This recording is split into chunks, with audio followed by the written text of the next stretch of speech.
to today's pre-summit titled Reversing the Decline, Strategy for Stabilizing Nigerian Manufacturing Sector. Today's event will feature a number of thoughts, and we expect all of you to stay tuned to it. I welcome our thematic lead, Dr. Muda, to give the opening remark.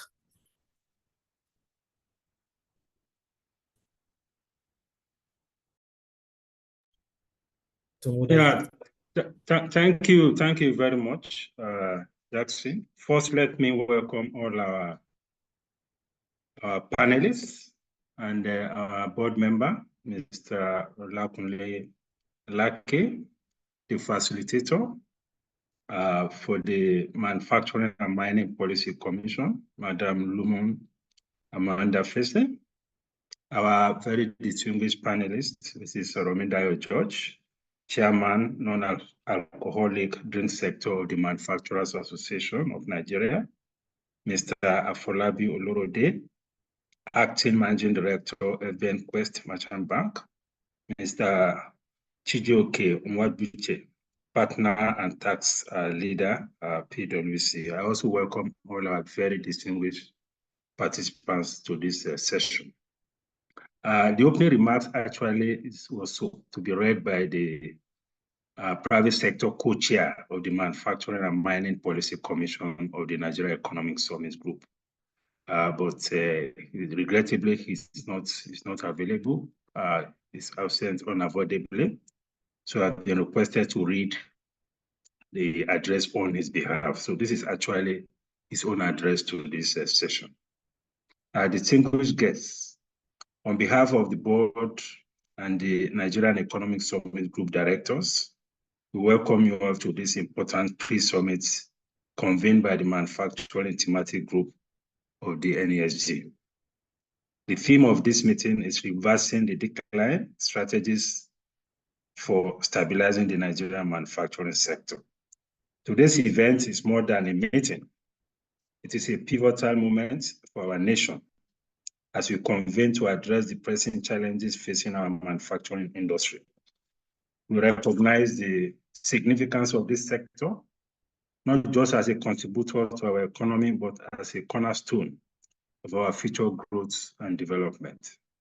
Industrialization is the driving force behind the world's most prosperous economies, and Nigeria's manufacturing sector has the potential to play a similarly transformative role in our national progress. However, the realities confronting us today are sobering. Once envisioned as a pillar of economic diversification, our manufacturing sector is grappling with unprecedented challenges. Recent financial reforms, while intended to stabilize the broader economy, have introduced new complexities and pressures that threaten the very foundation of our industrial base, compounded by long-standing issues such as inadequate infrastructure, fluctuating exchange rates, and limited access to finance. The sector faces an uncertain future. This gathering marks a significant milestone in our collective effort to chart a new course for the Nigerian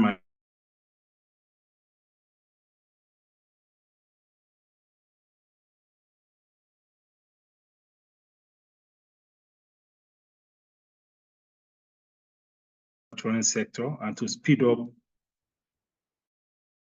our achievements of sustainable development and economic diversification for inclusive growth, designed to enhance the manufacturing sector and make it of a broad-based development and economic growth. Several continental, international, and national guidelines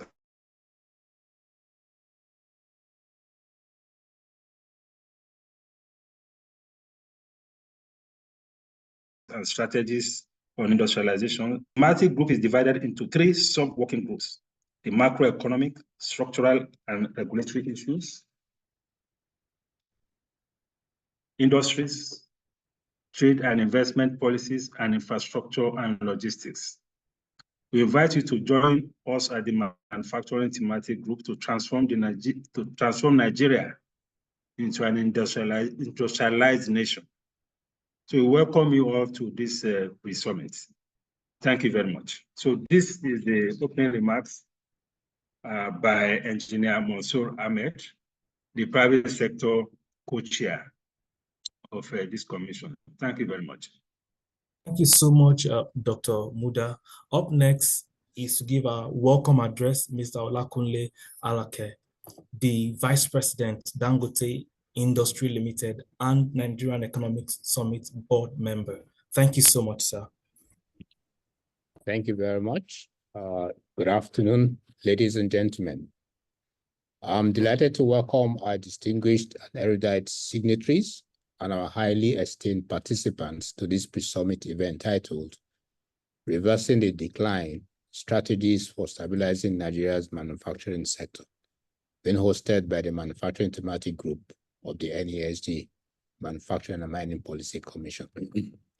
Since its inception in 1993, the Nigerian Economic Summit Group has been a beacon for generating ideas and proposing solutions that drive sustainable economic development. As we approach the 30th edition of this summit, we are reminded of the enormous responsibility we bear to not only address the pressing issues of the moment, but to lay down actionable strategies that will forge a path towards a better future for our nation.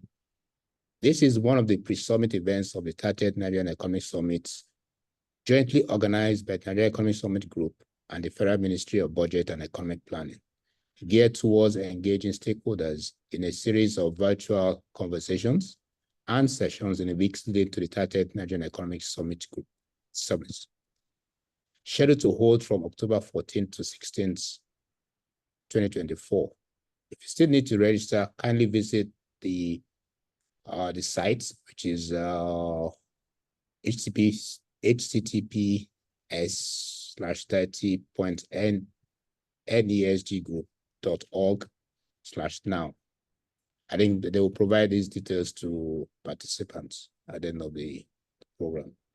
Industrialization, driven by its thriving manufacturing sector, has significantly impacted Europe and North America's economic progress, transforming them from rural to high-income countries through innovation, infrastructure, and economic expansion.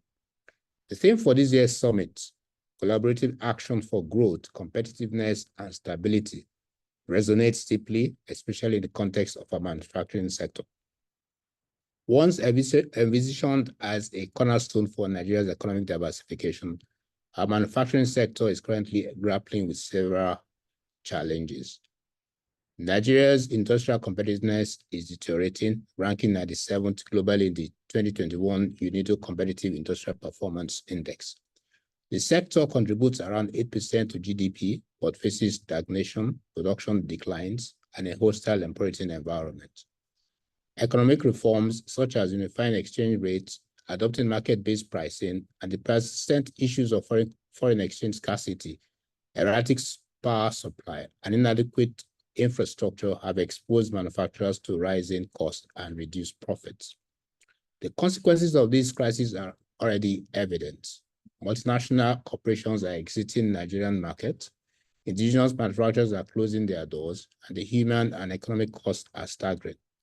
With a national unemployment rate exceeding 33% and youth unemployment hovering near 55%, the implications for our nation's future are there.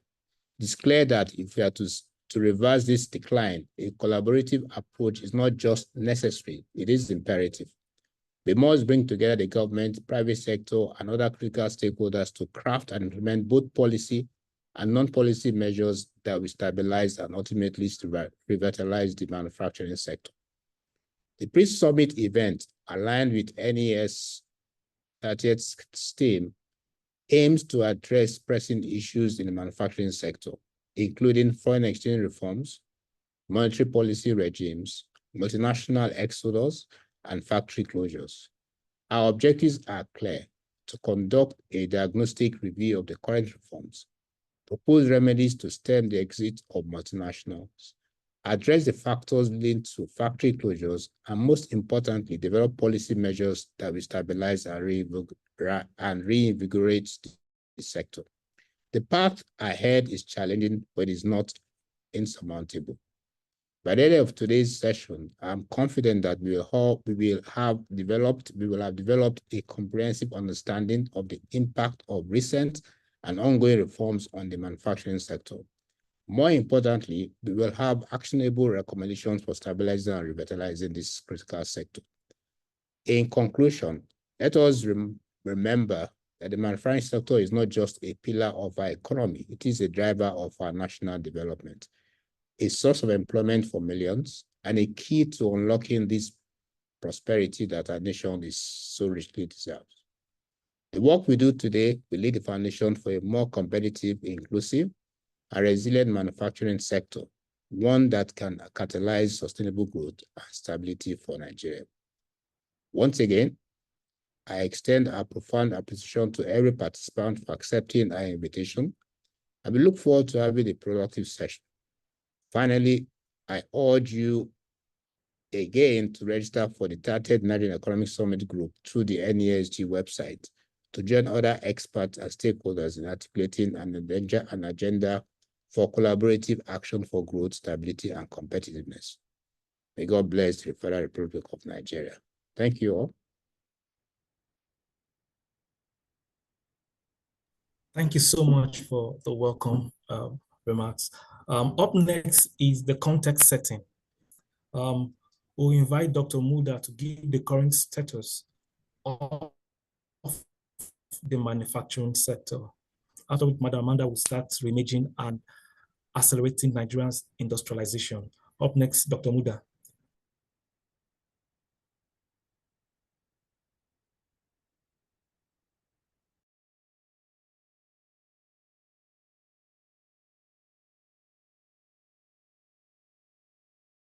Okay,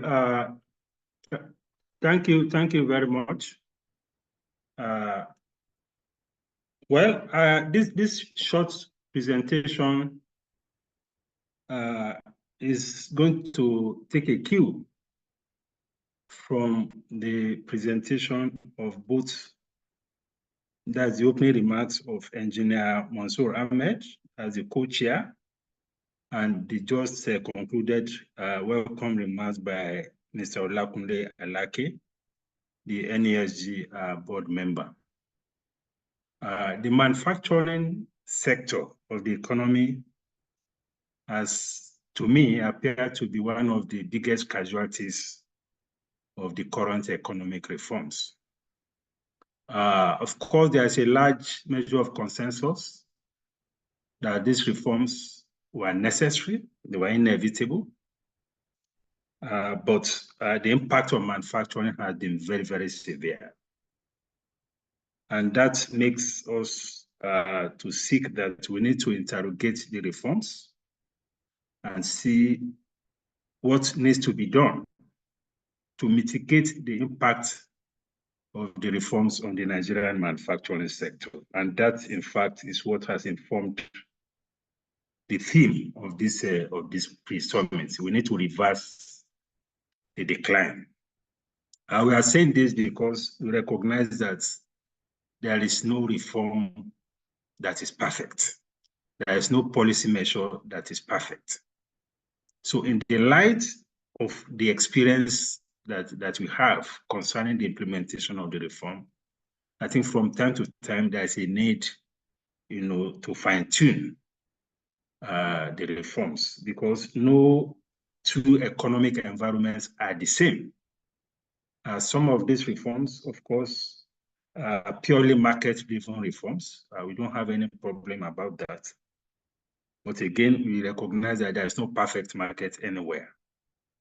And to that extent, that's what we call market failure. Once market is failing in any particular area, then government intervention becomes an imperative. So that is the general context in which we are looking at this particular theme.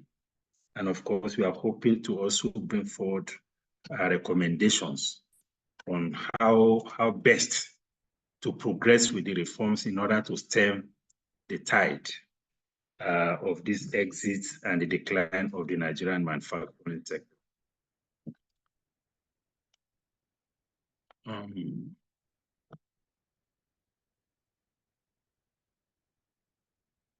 Now we are looking at some broad areas in terms of the impact of current reforms on the manufacturing sector. And if you must do anything about the reversal of the decline, then we must be looking at it within the context of this broad area that I've put on this outline. You have the macroeconomic issues. There are also issues of funding, funding that is looking at it within the context of the cost of fund and the monetary policy disposition, tightening of monetary policy, inflation targeting, and all of that. Also looking at the very important context of the regulatory issues and of course market issues. The regulatory environment is as important as the macroeconomic environment, because of the risk that regulatory changes or unfavorable regulatory environments could pose to the manufacturing sector. Then you have the major issue about energy. Manufacturing sector by nature is energy intensive. So anything that affects the cost of energy poses a very big threat to the Nigerian manufacturing sector. So whether we can freely just now surrender the sector to free markets and allow, whatever it is to happen to the cost of energy, especially from a manufacturing perspective, is an issue that we may need to debate. Then another major issue is logistics and supply chain. Unlike what you have in the service sector, the manufacturing sector is heavily dependent or heavily impacted by logistics and supply chain. And we all know what our environment is with regards to logistics, transportation, the rail system, the road infrastructure, the ports, and all those related issues. So these are the key buckets of issues that we feel very concerned about if we must reverse the decline.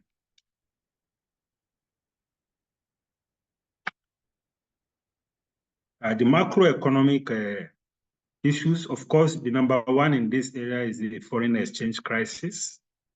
This is related, of course, unification of the exchange rate, which was a major reform embarked upon by this administration. Again, we must admit that these reforms were necessary, but the impact has been very, very, very, very negative on manufacturing. We have liquidity issues, although that seems to be easing a bit since the reforms. And we're also looking at the implications of the current reforms for costs, for competitiveness, and for sustainability. Now, the foreign exchange crisis is perhaps, talking to manufacturers generally, the foreign exchange issue is perhaps the biggest issue facing the Nigerian manufacturing sector. And this is largely as a result of the high import dependence of the sector, both for raw materials, for equipment, for spare parts, and all of that. Next to our importation of petroleum products, I think importation of raw materials is about the biggest in terms of our import bill. So the manufacturing sector is highly sensitive to developments in the foreign exchange market. And that is what has led to the kind of disruption that has happened in the manufacturing sector. We have seen cases of huge losses, that have been declared by many of the major manufacturing firms. Foreign exchange losses in particular have been very profound. Some of them that are multinationals have been compelled to leave because when they compare the returns on investment in Naira to their counterparts in other countries. They feel that, well, this is not really an environment to stay because of the exchange rate depreciation. So the exchange rate issue is a major issue. And we need to find a way around this because, yes, it is good to float the currency, but it's also important to ensure that you have some stability around the currency. Of course, I must acknowledge that the CBN is trying to do something about that. But again, it is important to situate things within the context of our environment. I keep saying it because we cannot afford to go to the extreme of completely floating the currency and also opening the market for everybody. Because whether you are importing Rolls Royce or you are importing raw materials, all of you are going into the same foreign exchange market. So there are some models that we need to look at going forward. And of course, there are issues of the competitiveness that has arisen from the foreign exchange reforms. Costs have gone up, energy costs have gone up, prices have gone up. So there's a very big issue now with competitiveness. Well, we have seen the exit of some manufacturers. Some manufacturing companies had left. We have seen GlaxoSmithKline, Procter & Gamble, Unilever, PZ. No, well, PZ is still here, but at least maybe they had. Unilever is also still here, but they have. This is not a complete case of exit, but a case of, reducing, scaling down their operations. Let me put it that way.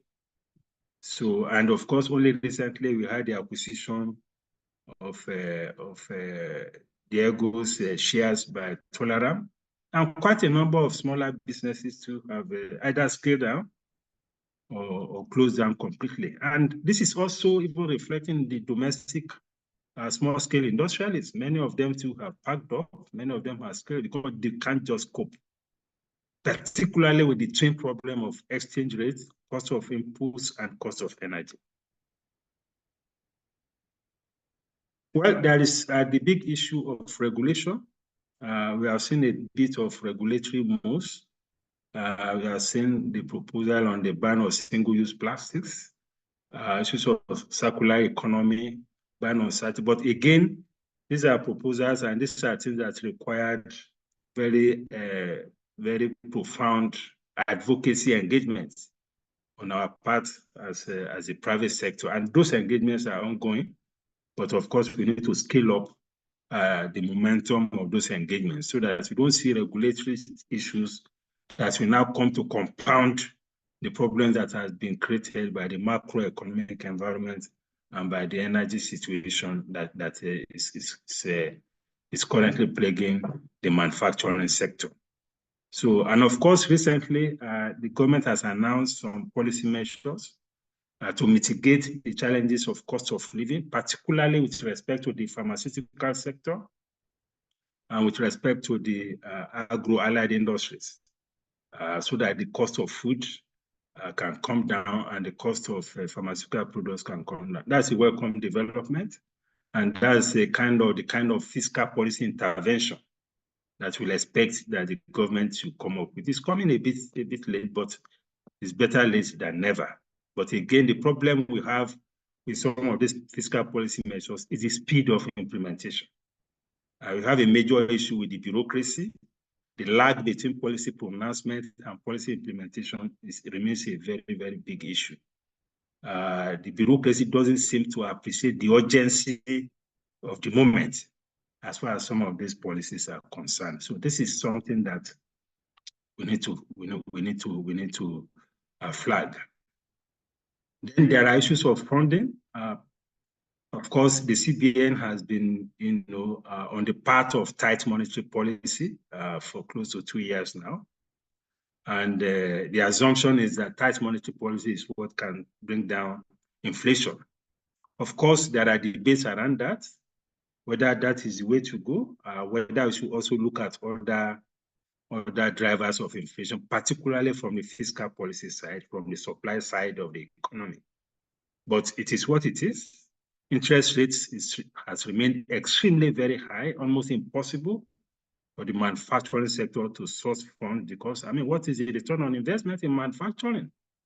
For a manufacturing investor to go and be taking funds at 28%, 30%, 35%, is completely impossible.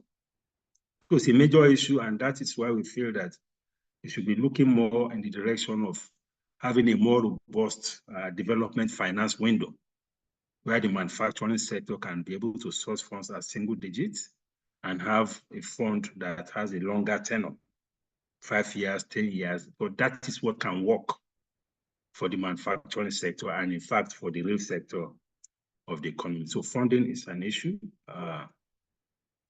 Then the supply chain, cost of transportation, cost logistics, customs benchmark interest rates, exchange rates, these are also very big issues. The customs benchmark exchange rates has been a particularly big problem because it has amplified the challenge of exchange rate depreciation in our trade costs. So as manufacturers, you are exposed to the challenge of exchange rate depreciation at the point of opening the Form M. Then at the point of clearing your cargo, you are also exposed to that similar, the same dilemma. I think this is double whammy that I think the government needs to address. Yes, we can leave the exchange rate, which is a reform issue, but when it comes to trade cost, clearing of cargo, I think we should be able to exercise some discretion to bring down the cost of clearance of cargo, raw materials, machineries, and the rest of them, to bring down the cost of production, cost of living, to bring down inflation. This is extremely very important going forward. Port logistics, we have been promised about port reforms and all of that, but again, those issues are still largely there. These are not. Then cost of transportation, that is related in a way to the energy costs. Again, these are not immediate things that can be resolved, but there are issues that also needs to be addressed. Industrialization strategy, well, Madam the facilitator will address a bit of this. Which way exactly should we be looking at? Should it be a blend of strategy? Should we be focused more on particular strategy over the other? We have resource-based industrialization. We have the import substitution strategy of industrialization. We have export-led strategy. We have protectionism as an industrialization strategy. My view is that we should have a blend of this depending on the kind of segment of manufacturing that we are looking at. But the more of backward integration that we can have, the better for the economy. The less import dependent the manufacturing sector is, the better for the economy. So this should be very high on our agenda for industrialization strategy, both in the medium to long term. Energy policy, well, it's a very big issue. Those in the energy sector feel that it has to be market-driven, it has to be cost recovery. Those in the manufacturing sector and those who are operators in the economy are complaining that energy cost is unsustainable for anybody to do any business. It is even worse for sectors that are energy intensive, like manufacturing. It's a major issue. Even the service sector operators are complaining. The universities are complaining. The health sector, the hospitals are complaining. The hospitality sector are complaining. So we have to find a way around this energy issue. All over the world, I know that there's one form of subsidy or the other for energy, especially for critical sectors of the economy. Then, of course, there is the dollarization of the energy market. For manufacturers, for your gas, you have to pay in dollars, although they convert it at the prevailing rate to Naira so that you pay. But again, that's an indication of how challenging it can be. Markets, we have issues of quick purchasing power, changing demand dynamics, and all of that. These are business strategy issues, how manufacturing sector can respond, to this changing dynamics. So thank you very much. I hope I've not exceeded my time. I'm supposed to be moderate. Thank you. I hope I'm still with you guys. Thank you. Thank you so much, Doc. Up next is facilitator for the Manufacturing and Mining Policy Commission of the NESG, which is with Madam Amanda Lumunfisi. She'll present on leveraging Nigeria's natural resource to accelerate industrialization. Thank you so much.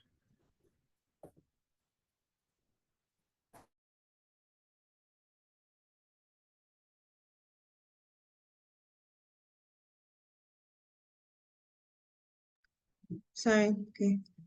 Good afternoon, everyone. Please, if you have any questions, kindly write your questions in the chat, in the Q&A. Okay, so we've heard Dr. Muda take us through the issues confronting the manufacturing sector in Nigeria.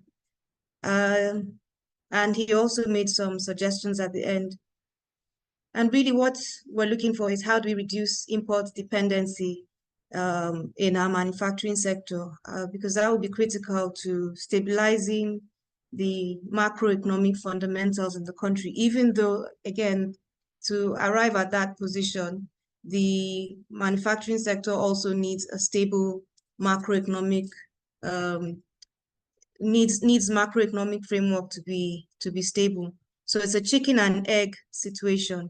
So that's what I'm speaking about now is how do we, beyond today, start to reimagine industrialization in Nigeria, and then how do we work towards accelerating it? And within the context, of course, of stemming the tide and stemming the decline, actually, of the sector. So you could start, please.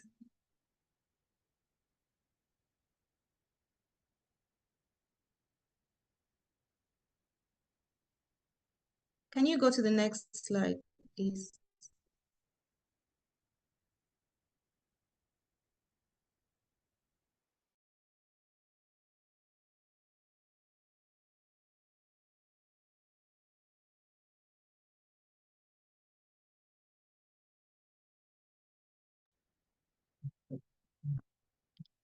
So we'll start by looking at, so the last few slides Dr. Muda shared, he talked about what kind of industrialization approach should Nigeria take?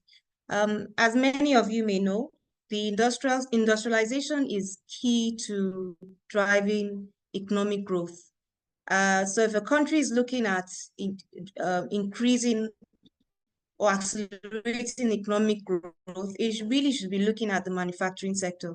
I will show through the slides how important the industrial sector is to increasing the growth in trade and growth in the natural resource sector. So all of these together need to be integrated in order to achieve the kind of rate of growth that we want to see in the manufacturing sector, industrial sector, and of course the economy. So lessons over time, Nigeria has tried to take lessons from China and Vietnam in terms of light manufacturing.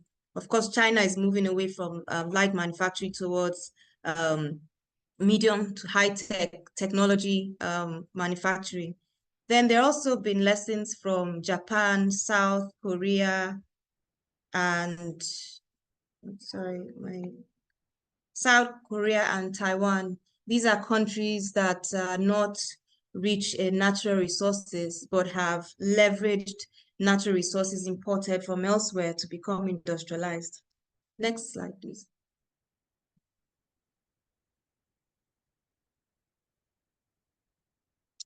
So today we're speaking about natural resource-based industrialization. That's one of the strategic approaches that Dr. Muda shared in his slides. This is a development concept that countries such as Australia, Canada, Finland, the Nordic countries, New Zealand, and US have used. All of them started off as, primary producers and exporters of their natural resources, whether it was in, oil rather, cereals in agriculture, their forestry resources.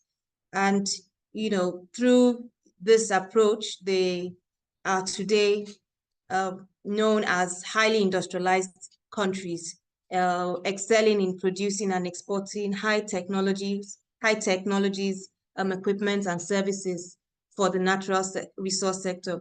But what is beautiful about this approach is, once they had built these technologies and knowledge and equipment for the natural resource sector, for extracting and processing the whatever resource it was, they were able to migrate those engineering services and technologies and services and skills and technologies developed for that particular commodity to other sectors. So that's why when we talk about the tech sector, for instance, in all these countries, the base is, the foundation is that they had already built this knowledge of innovation and technology in their natural resource sector. So what is resource-based industrialization?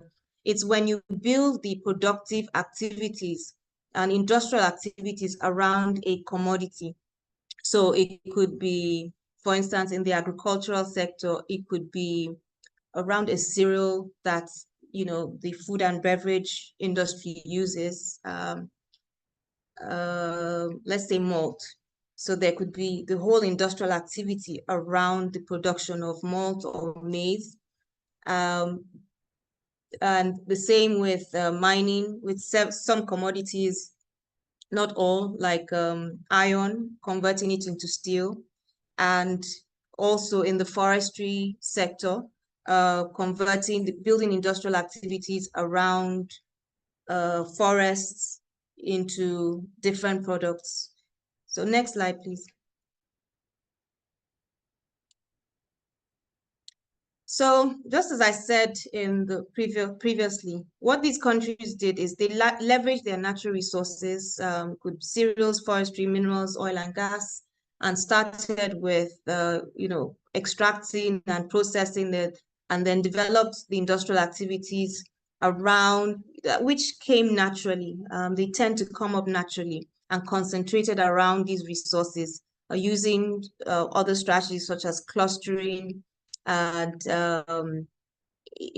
export promotion, industrial clusters to then develop these resources. So now these are the activities. What are the industrial activities that tend to come up? So if within a country, it required a deliberate strategy, right? Rather than just an organic process. There's some aspects that were organic, but generally it was built around a strategy.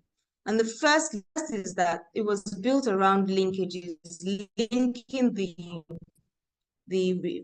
commodity or the resource sector with the rest of the economy through various linkages. The first being backward linkages.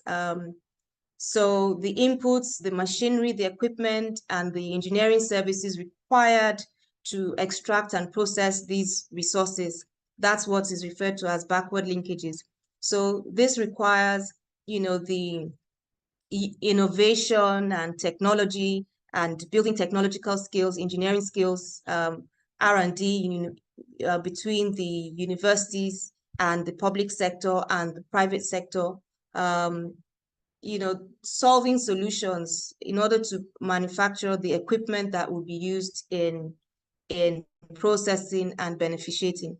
So the forward linkages really depends on, how formed the backward linkages has been established. And as I explained, it requires a collaboration between the public sector and the private sector and the universities. So in countries like the Nordic countries, they actually had developed a cluster combining the universities, the research institutions, the technology companies, the manufacturing companies, also the financial sector, and then the foreign companies that were operating in their countries to develop these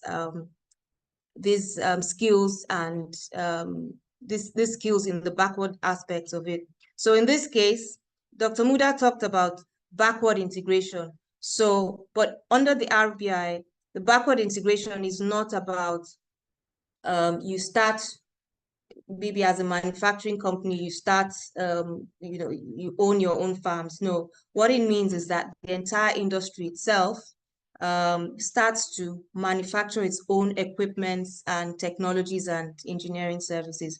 And then the side linkages is that when you have now gotten to that stage where the country or that sector, or, around that natural resource, they've become highly skilled in producing its machinery, equipment, and engineering and technology services, they're able to now migrate it to other sectors. As I mentioned earlier, when we talk about how advanced these countries are in terms of the tech sector, the background is that they had already built those innovations and engineering expertise in other sectors, in the resource sector, and were able to migrate it to the service sector. So the fact that these countries are now service-based economies, it's based on the skills that they had already gained from developing the industrial activities around certain commodities. Next stage, please.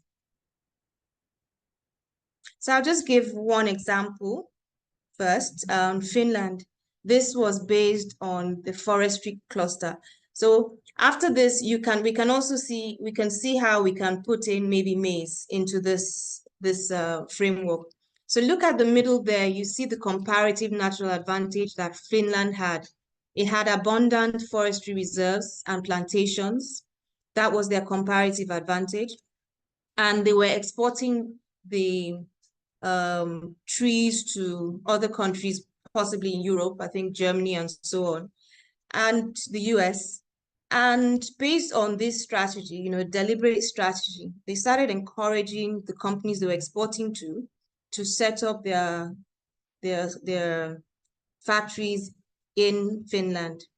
And then they created a cluster where they integrated these companies with their own local producers of trees, and also their universities, their research institutions, their their technology companies, and then of course the public sector. So think of Nokia. Nokia today as, I don't know what they are doing now, but think of them as one of the foremost phone manufacturers. I think they're still in the communication sector, but not manufacturing phones. The history of Nokia is that they were a pulp producer. They're producing pulp from the trees. So you can see how they were able to, build the expertise, engineering expertise and technology expertise and so on, and the services, and then migrated into manufacturing manufacturing still evolving.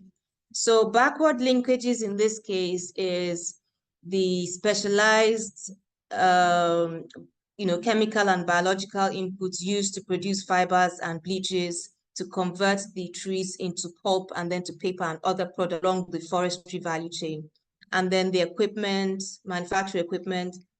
And then you can see also the specialized services. So when in Nigeria, we're talking about the growth of services, I would like us to get to that point where the services that we the growth in services is spurred by the specialized services that we develop in specific sectors. In this case, using the strategy. So in this case, the specialized services refer to consultancy services, for instance, on forestry management, and then research institutions. Then forward linkages are the products that the industry started to produce. And that's what most people are familiar with when we talk about industrialization. Most people are more familiar with the forward linkages, where we're converting the forests, the trees, into the end products that we can see, whether it's a table or paper or toilet paper and so on. And I'm more familiar with backward linkages are critical to becoming industrialized. And then of course you see here the side linkages is the industries that then start to industry, taking the skills and the technologies and the engineering knowledge and the R&D knowledge, innovation that has been developed in the forestry sector.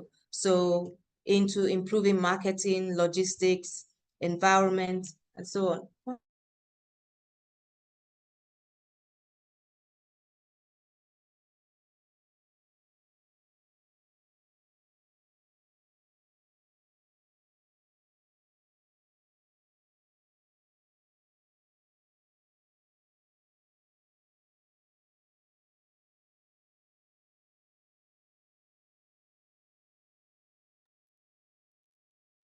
You're muted. Okay, thank you. So just let's take a quick 1 minute to input any of the commodities that we have a comparative advantage in the food and beverage industry. I'm not sure if maize is if we have that comparative advantage with maize. I think we do. I think I heard that yesterday. So put maize there. And then on the backward linkages, what will be critical here is, you know, the research work from IATA, our universities, and so on, but ensuring that we have a stronger linkage with the FMCG companies, with the R&D from our universities and IATA and specialized institutions.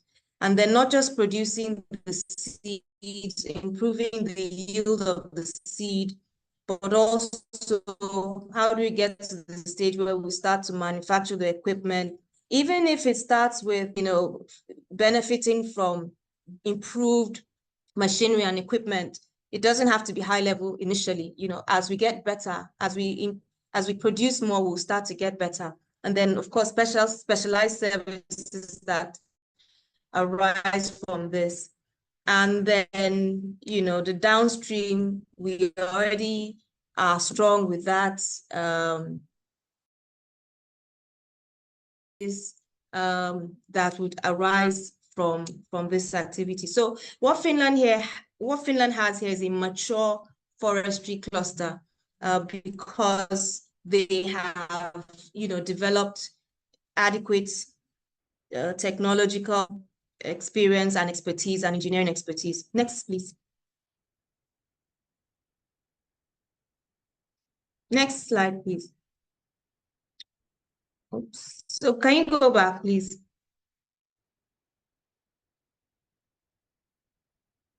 Go back. Okay, anyway.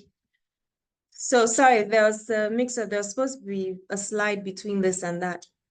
So the question I want to ask everyone is, do you think we have a cluster? Do we think we have, you know, a semblance of this in Nigeria? I talked about maize. So I think we have, you know, situations like that with some of our cereals. But are they as mature as Finland's? I would say no. Another emerging cluster that we have is the oil and gas cluster. So you can go to that slide, please. The one on the oil and gas.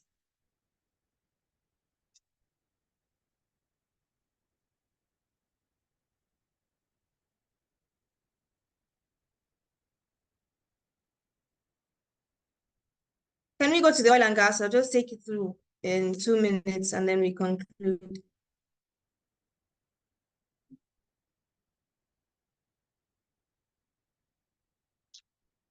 Okay. So challenging. Please, who is controlling this? Can you take it to the slide on oil and gas so that I can conclude?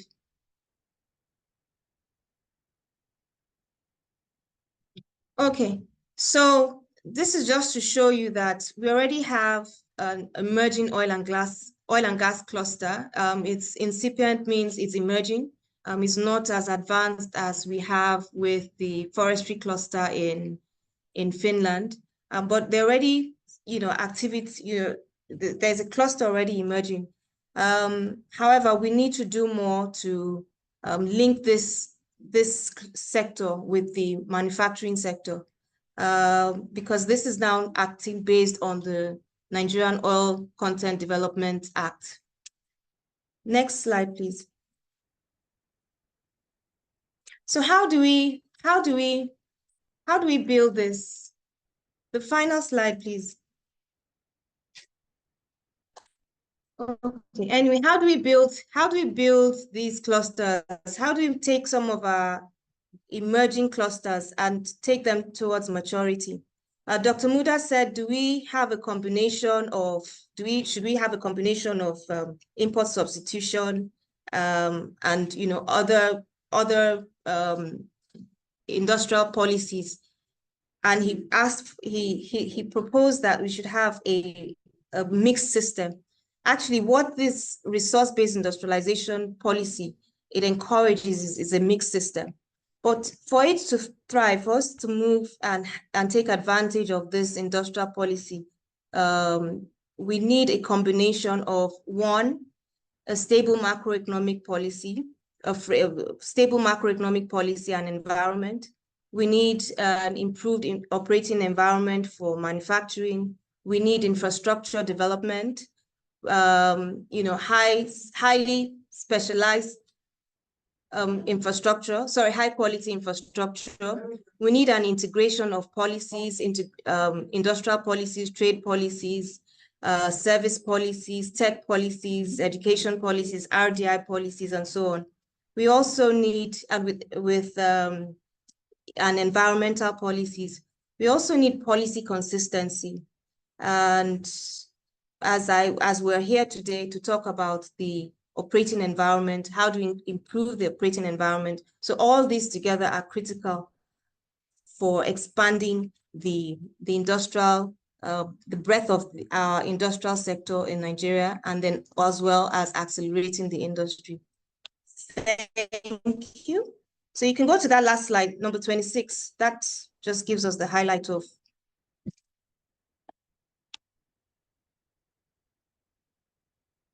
Yes, Mr. Alake, I've seen your question. Maize and cassava, yes, are clusters that we can immediately work on. The last slide, please.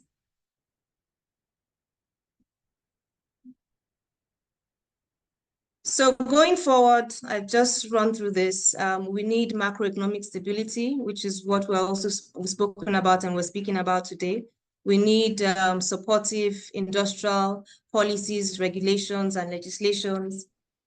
Infrastructure, a supportive financial sector, PPP is important, and healthy public-private coalitions and partnerships going forward. Thank you. Thank you so much, ma'am, for your presentation. Up next, our panel session. We invite Mrs. Soromidayo George, Chairman, Non-Alcoholic Drink Sector, Manufacturer Association of Nigeria. Also, we have Mr. Folabi Olorode, Acting Managing Director of FBN Quest Merchant Bank. Also, we have Mr. Chijoke Urebute, Partner and Tax Leader, PwC Nigeria. The moderator will be Dr. Muda Yusuf, the thematic lead for the manufacturing thematic group of the Nigerian Economic Summit Group. Thank you so much.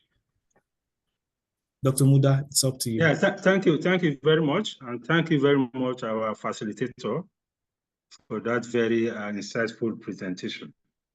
Now, I will invite very respectfully Mrs. Soromidayo George, Chairman, Non-Alcoholic Drink Sector of the Manufacturers Association of Nigeria. She will be talking to us about the recent reforms and the impact of these reforms on the fast-moving consumer product sector. And she will also, in addition, be talking to us about strategies that these FMCGs should adopt in responding to these challenges. She has about 12 minutes to do that. Over to you, madam. Thank you. Thank you very much, Dr. Muda. Thank you so much, Lumon. Very extensive context that you both have given to us. In fact, I think you've practically just done the whole presentation for this session, and spoken extensively to it. So we'll just add a little bit more. First of all, let me thank NESG and specifically this thematic group for the work that you're doing. We had a very good outing at the summit last year. So this is also one that I know that the outcomes from all the conversations will be used, to be able to help to push us nicely along the path that we're supposed to in the manufacturing industry. I just wanted to take a cue from some of the things that you said, and I'll just be pointing out a little bit more from time to time, just to one or two things that Dr. Muda and Lumon had said. One is Dr. Muda first said, that there's no reform that is perfect, and that there's a need for us to fine-tune them from time to time. So there's no perfect market. And I want to start on that note. So I want to start a little bit on a positive note concerning what we've seen in the manufacturing space in terms of policies, support. This is a government-enabled environment.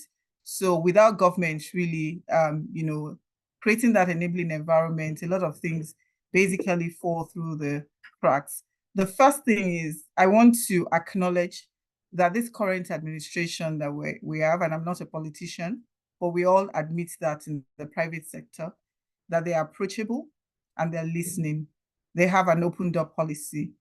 So we can go to them, we can put up our hands and say that we have, one challenge or the other. I also want to acknowledge the fact that we've seen them hit the ground running with the implementation of a few things, and I would talk a little bit about that, like the setting up of the Presidential Committee on Fiscal Policy and Tax Reforms. If you're sitting where we're sitting, it was a very welcome development.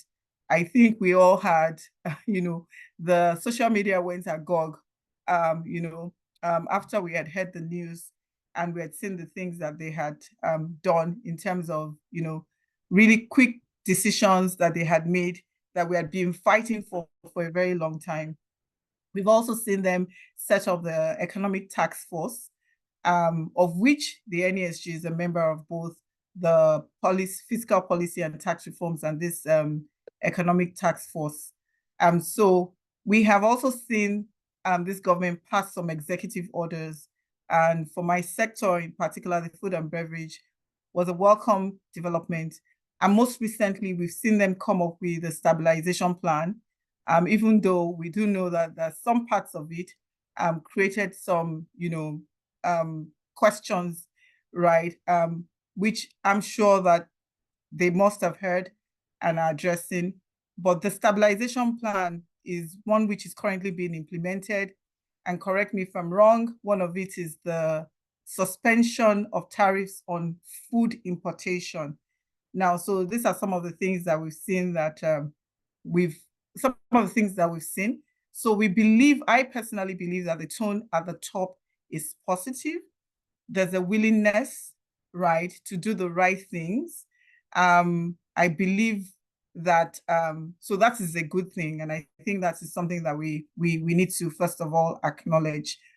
But another thing that I'm just going to point out is that our goal really, what is the basis for all these conversations that we're having, must be the 133 million Nigerians, that are multidimensionally poor, right? So when we're talking about, Dr. Muda spoke to it and Lumon spoke to it, when we're talking about manufacturing sector or industry that is thriving, basically we're talking about jobs, we're talking about enhanced living standards, we're talking about productivity, we're talking about,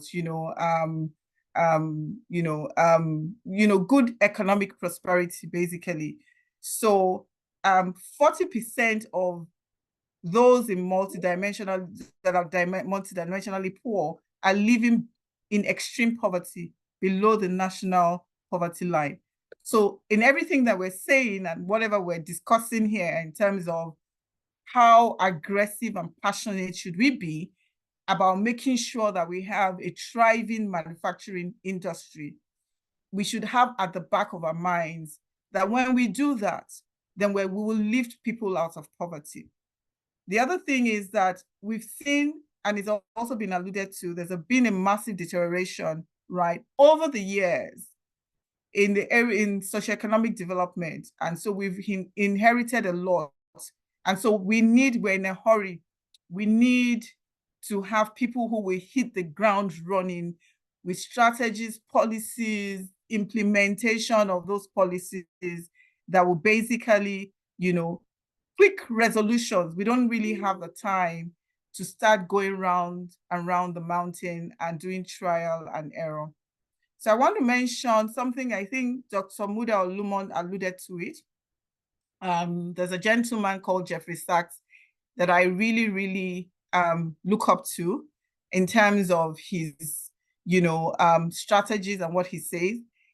Jeffrey Sachs explains that countries are like patients, and they're complex systems requiring differential diagnosis. So an understanding of the operational context is very necessary before we design and implement proposed solutions. So having said that, whatever solution that we're going to come up with must be one, and yes, it was Dr. Muda, that is peculiar to our context in Nigeria. It mustn't be imported ideas, right, that are cut and paste solutions that do not affect or do not address the peculiarity of our operating environment. So we must propose solutions that are backed by data and evidence. And so, so I will start with that. The manufacturing industry in Nigeria, like has been said, is a critical component of the economy. And we contribute significantly to employment, not just by looking at, well, so when we talk about multinationals that have exited, or some that have, their operations have reduced, and, we're basically not even only talking about the jobs that have been lost in those companies, but imagine the value chain actors, those who are suppliers, the small businesses, the retailers, right, that are benefiting from these large companies, and not to talk about their products that have brought enhanced living standards to millions and millions of Nigerians. So our view must be broadened when we're talking about the challenges that are being faced by manufacturers. So we're contributing significantly to employment, economic diversification, and export revenue. So, but I won't go into all the things that have been said. We've seen a lot of challenges. We've experienced tremendous challenges. So for those multinationals that are really still existing here, and these are some of the conversations we've been having, that where we are going to attract foreign investors, but they're multinationals, local companies, indigenous companies, manufacturers that are here existing. We need to pay them the right level of attention to make sure that there's sustainable and prosperous growth for those companies that are here. And when we do that, others will see and will naturally just want to come into Nigeria. So we've experienced infrastructural deficit, inconsistent policies, the adaptation of policies that are being pushed and advocated for that are not suited to us here locally. We experience a highly challenging regulatory environment. And I was going to say, when Dr. Muda was speaking, we've seen a lot of reforms, but we've seen some reforms, but we haven't seen reforms in the regulatory landscape. No significant reform in infrastructure, right? So the challenges still exist. No significant reform in security, right? So there are different areas where I know we've seen some reforms, economic reforms in some areas, but we haven't seen, in a lot of those other areas that we need to then also bring on the table and have those conversations about what kind of reforms should we be having and look at it holistically. So specifically regarding to the impacts that of the recent economic reforms that we've had, particularly in terms of production costs and consumer demand, you've spoken about the unification of the exchange rate. Honestly, it's a double-edged sword for the manufacturing sector. It is important to acknowledge and be grateful for this piece of work, which several CBN governors have not been able to crack. So, you know, we've been trying to unify this dual exchange rates that we've had, and we've been able to do that. I would let Mr. Folabi maybe speak more to that, being a banker, but we've been able to do that. So while this potentially simplifies foreign exchange transaction, it also subjects us to market-driven rates, which are higher than what the previous official rates. So what that means for us, what we've seen is the cost of importing raw materials and machinery, the squeezing of profit margin, and it's raised production costs. Basically, this translates into the cost of goods sold. You know, so this has made it challenging for manufacturers to maintain profitability. And so oftentimes when we hear, don't transfer the cost to consumers, the question is, who do we transfer it to? And who bears the brunt of the whole thing, right? It's a vicious circle. So, like you've also heard, manufacturers rely heavily on imported inputs. You know, so this has led for a lot of manufacturers, this has led to potential slowdowns in production or a complete shutdown. So it is therefore very important for us to be able to talk about the supply side of the FX market. Whilst we're still very import dependent, we've had a lot of conversations about localization, backward integration, and all that. It's a journey. The point, and this is what manufacturers have been saying for a long time, we need to understand where we're transiting from and to. We also must acknowledge that right now it's an import-dependent, you know, economy sector. And so we must understand what do we do to make sure we're supporting that whilst transiting to, you know, localization in the medium, long run. The other thing is the rising in energy and transportation costs. So the move towards market-determined prices in the energy sector. You would have heard Man in the last few days, you know, talking about electricity. So we've been talking about electricity, we've been talking about financing costs, but you know, this costs in electricity, and we've heard about how we're very dependent on energy, has led to an increase in energy costs. So there's significant need for power for production, right? And so this is something else that has impacted us greatly. So this has also impacted on the cost of logistics and transportation, which is a serious and very important component of our supply chain. So it's put pressure on us manufacturers. And then I'll talk about supply chain disruptions. You know, obviously the higher cost of imported inputs coupled with supply chain disruptions has led to production delays as well. From the consumer point of view, one more minute. Okay, price sensitivity and reduced purchasing power, and we've seen shifts in consumer preferences, right, is affected. A lot of consumers have downtraded, trying to look for cheaper goods. What that means is that we've then seen them also being open to illicit trade, where people are now manufacturing fake products just to sell to them. So we've seen that a lot. And then we've seen pressure on brand loyalty. But I'll stop here and I'll quickly pivot because of time to what should we be doing. And what I'm saying is the ideal. You have to situate it in reality. So one of the things that we can do and that has been done is cost optimization and efficiency improvement, streamlining operations. You've heard about that. Some companies that have sort of like closed down their lines, they've stopped producing certain things, shut down factories. But there's a flip side to that. This oftentimes comes with job losses, and we don't want people to lose their jobs. NFA efficiency, we've heard people talk about renewable energy. We need to then question what kind of renewable energy are we talking about? Because oftentimes, maybe in terms of the initial capital outlay for renewable energy might be very high, and so might be within the reach, outside of the reach of, you know, a lot of manufacturers.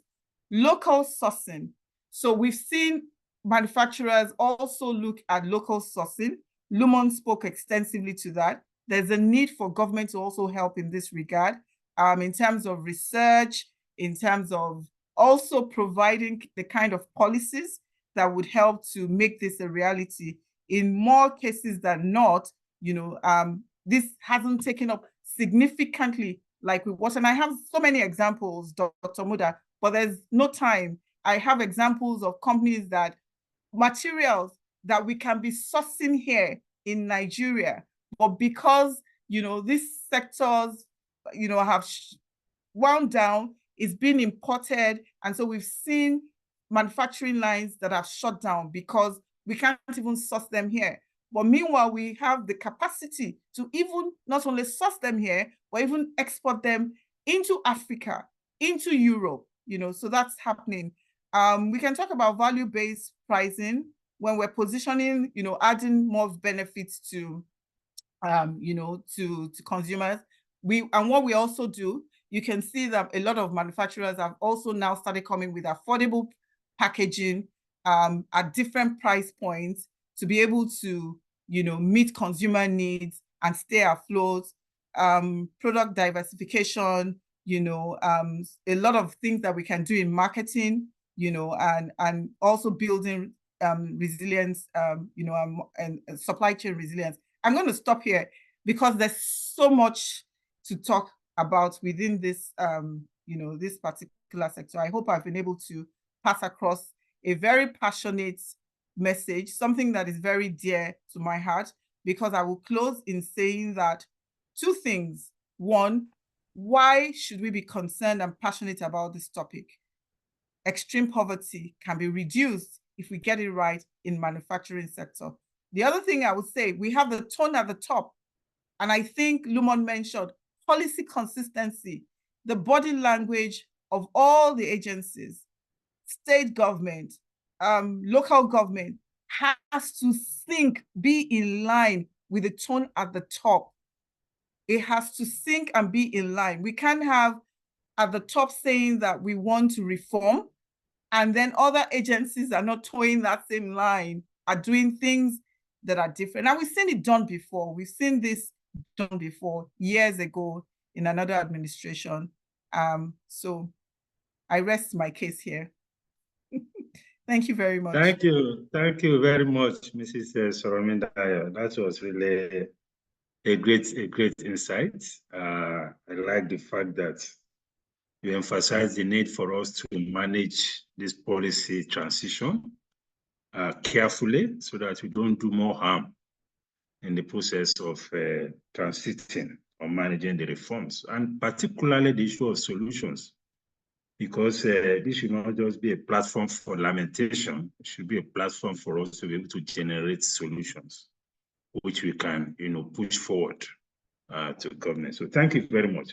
So let me now invite Mr. Afolabi Olorode, Acting MD, FBN Quest. He will be talking to us about, what financial strategies he will recommend to manufacturers to adopt in enhancing resilience in the face of all these volatilities, and also talking to us about how the financial institutions can support the manufacturing sector, because the perception now is that when you hear of financial institutions, you are always thinking about high interest rates. Can you just give us some positives coming from the financial institutions to support manufacturers? Over to you. Thank you very much. Okay, thank you. Thank you very much, Dr. Muda. Thank you for the kind introduction. And very well done to my co-panelist, Mrs. George. Okay, I'll just pick up from part of where Mrs. George left it. And I quite liked what she said about the fact that, when solutions to problems such as this is not one size fits all. It's more bespoke. You have to look at the specific circumstance of what you're dealing with. So my portion of this engagement, I'll be speaking to financial strategies. And of course, it's by no means a one-size-fits-all. It's probably a little bit of this and that. Some probably more applicable to our climate than others. So some of what I'm saying might be a bit general and some a bit more specific. So let me just start with a few things, and I'll try to illustrate as I go along. So one of the first things in terms of financial strategy is what we'll consider a balance sheet restructuring. Once upon a time, over a decade ago or so, it may have been relatively cheaper to borrow dollars because it was lower single digits than to borrow naira at the time. But this was a time where exchange rate was quite stable and predictable over a period of time. Of course, today we've seen that with manufacturers carrying foreign currency loans, the implication of that is simply a ballooning of the loans in a way that is creating a lot of pressure on the balance sheet and also creating FX losses. So one of the first things I would point to is how manufacturers, to the extent possible, are able to go into discussions with their banks and lenders to see how to convert, some of this, where possible, some of this foreign currency denominated loans to naira. Of course, granted, it's a bit of a trade-off. We all know that naira lending rate is on the high side off the back of the hikes in monetary policy rates, which is, of course, central banks' monetary policy to tackling inflation. So that's the very first thing I'll speak to. The other is to deleverage the balance sheet. And what this simply means is that equity, a lot of manufacturing companies, because of course of this pressure of FX, I mean, a cargo of imports, for instance, that may have cost 1 billion naira at the time is now maybe the equivalent for the same quantity of about, say, 2 billion or even more. So prices have more than doubled. Now, this is a time where capital or capitalization of businesses are very important. In the sector where I operate, banking sector, our regulator, central bank, has recently announced that has mandated banks to shore up their capitalization or capital within a specified period. Now, even without regulation, just on the economics of it, it would appear that some manufacturers as well can do with more equity in the business in order to balance out the debt portion of the business and reduce this high interest costs. Of course, there are a number of intervention facilities available. There's been a change in there under the previous CBN leadership. Some of this intervention funding were handled directly by the Apex Bank, by central bank, directly to the end users. The current CBN governor has stopped that with a view to allowing the agencies that are set up for that purpose to actually be the ones to disburse such intervention funds. And I'm speaking to the likes of Bank of Industry, Nexim Bank, Development Bank of Nigeria, and those DFIs, those development finance institutions in Nigeria that are set up to specifically lend at lower interest rates and for longer tenors as well. So that is also another area that manufacturers can look into. Exports at this time has become very important, a very important strategy, and geographical diversification. It's what we've seen in this business working with manufacturers is those companies that operate in multiple geographies and jurisdiction are able to better withstand where there are pressures in one of the geographies they operate in. So I use this, so I say export and geographical diversification, and in some sense, interchangeably. So companies in Nigeria or manufacturers in Nigeria that export to neighboring countries as well are able to have better, are able to withstand, this currency volatility even better, where you're earning maybe it's dollars or some other foreign currency, and that helps to balance out the pressures that we're currently facing locally. Of course, this is just one side of it. We know that there's a fiscal side and the some of the challenges, that comes with export. But we do know that quite a number of manufacturers in Nigeria export into the West African region, and this is definitely a strategy that works very well.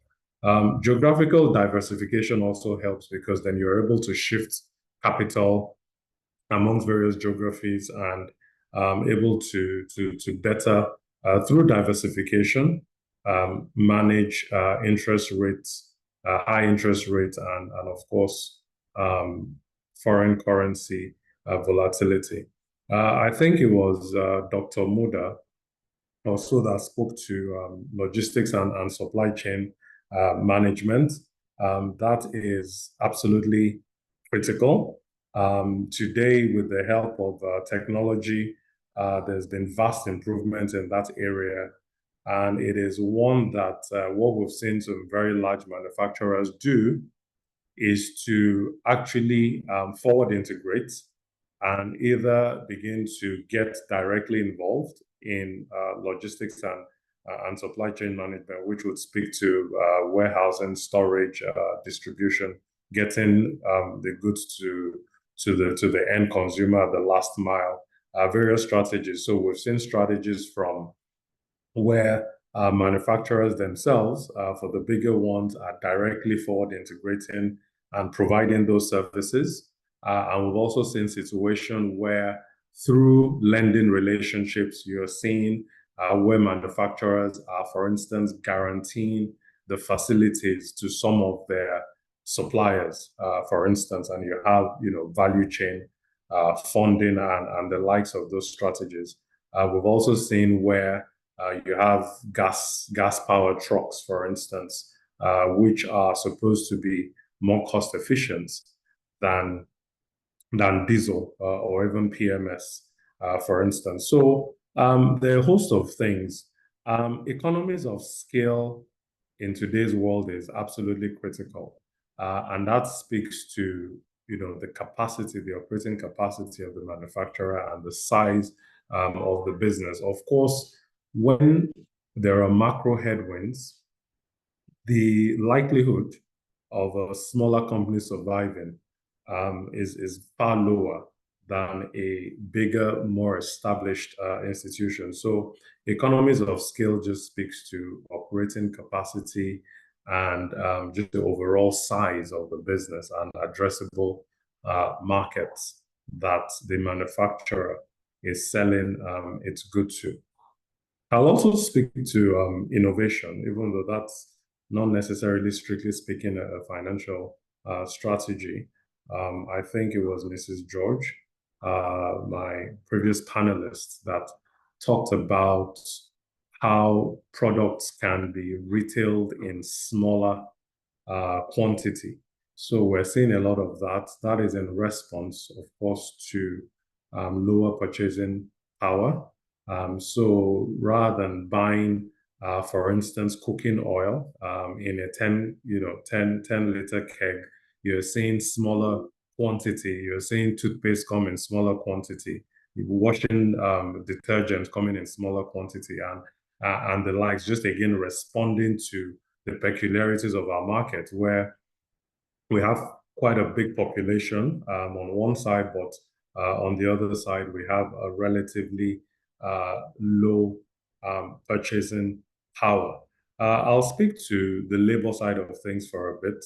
I think that, in relative terms, maybe compared to other countries, our cost of labor is relatively cheaper, and that provides also a lot of opportunities in skilling up the workforce, in creating a highly skilled workforce through a number of interventions, whether it's training, whether it's investing in STEM, sciences, technology, and those sort of sciences that supports the technical aspects of production and of manufacturing. So those are, again, aspects of how we can position ourselves to compete.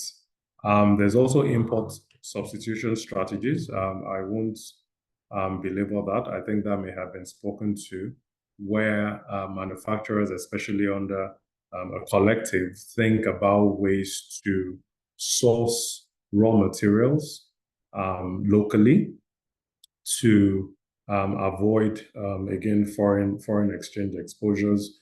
Some conversations have been had today around creating clusters based on our comparative advantage, maybe around maize, around cassava. Again, those are very important elements of resilience, of how we create resilience. There's also, if you look at the income statement of a lot of manufacturing companies, energy costs tends to be quite significant. There are also investments going into that area to significantly lower the cost of energy, whether it's through gas, whether it's through solar, whether it's through some renewable strategies. That's absolutely very, very critical. What else do we have here? We've talked about the intervention funding. Of course, management policy is very critical, and that has to do with, price reviews, credit term policies, stock management, stock and inventory management, and the likes. Going back to the points around creating a highly skilled labor force, that is also particularly important in the face of FX, where we reduce our reliance on expatriates who, of course, get paid in foreign currency. So if we have Nigerians who earn naira who are able to also perform the services, then of course the pressure on the FX side is considerably reduced. Okay, I'll just switch on now to the second aspect of what I'd like to discuss, which is how the banking sector generally, and more specifically, the institution, the bank I work with, FBN Quest Merchant Bank, can support. And I'll just highlight some. You should be wrapping up now. Just about 2 minutes. Oh, right. Okay. Yeah. Okay, no, that's fine. I'll just round up. So at FBN Quest Merchant Bank, and I'm sure indeed with most of the other banks, there are a number of ways that we can support the manufacturing sector. On the lending side, there's direct lending for working capital, for term facilities, for project finance. There's value chain funding, where you're not only providing credit and collection services or products to the manufacturer, but also to the both the forward and the backward value chain. It's critical. On the investment banking side, I spoke to balance sheet restructuring, mergers and acquisitions. We're seeing a lot of that. The announcement was made of Guinness and Toleram acquiring Guinness's stake. That's also this is an important time for mergers and acquisition, where either loss-making parts of the business are divested or spun off, or a business acquires competition and consolidates to better improve their chances of survival. There's project finance, which I've spoken to, which is typically to fund long-term capital projects. There's raising equity, whether it's private equity, whether it's on the publicly listed market. There's raising alternative sources of funding through commercial papers, which has gained a lot of prominence in the past few years, as well as bonds. Banks, of course, provide underwriting for intervention fundings from BOI, from Nexim. Banks, we also help source FX through NAFEX, through CBN intervention. We help process export transactions, through the NXPs. And so there's a whole list of products and services. Of course, we know banks don't have the best reputation because they are seen as, making all these big profits, while the economy is not. But I think there's a deeper conversation around that. But I'll just close by saying that at ABN Quest, we're here to support our FMCG clients. At least 40% of our credit is generally allocated to that sector. We're very minded about the challenges, and we'll continue to find ways to partner with and support the manufacturing and FMCG sector. Thank you, Mr. Muda. I hope I haven't taken too much time. Thank you very much, Mr. Olorode. I mean, that was a master class in business strategy.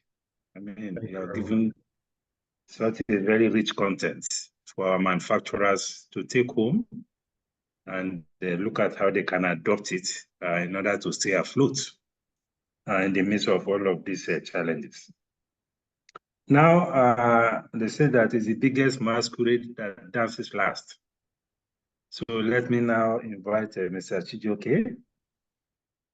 He'll be talking to us from a policy and non-policy perspective, to stabilize the manufacturing sector and prevent all these further exits, declines, all of that. And also, we also alongside be looking at issues of acquisition, particularly the recent acquisition that we have seen in the country, whether that is a good development or whatever.